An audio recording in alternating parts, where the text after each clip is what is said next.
Pumanaw na ang tinaguriang Queen of Philippine Cinema noong 1950s, na si Miss Gloria Romero, Gloria Ann Borrego Gala sa tunay na buhay, sa edad na 71 ngayong araw, January 25.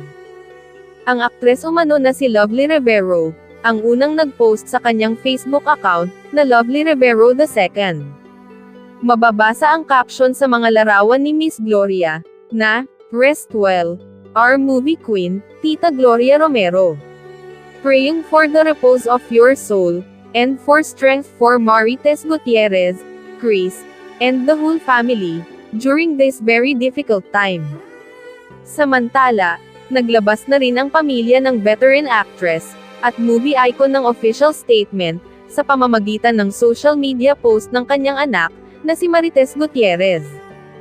To our dearest family, relatives, and friends, it is with great sadness to announce the passing of my beloved mother, Gloria Gala Gutierrez, aka Gloria Romero, who peacefully joined our Creator, earlier today.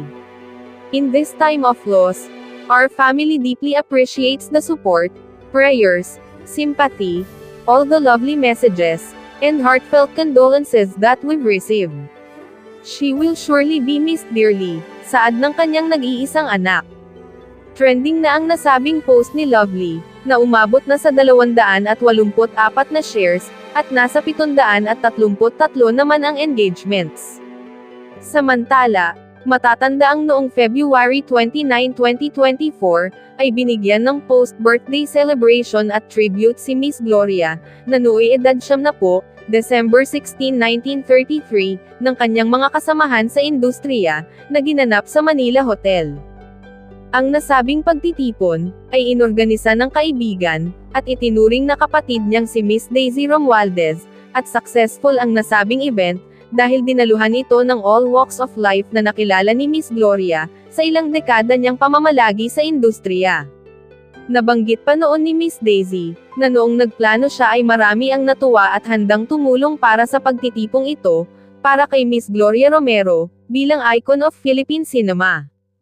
Para sa iba pang karagdagang mga balita at impormasyon, ay huwag po nating kalimutan ang mag-like, share at comment sa video na ito, at huwag po rin nating kalimutang mag-subscribe sa aming channel, to continue supporting our contents.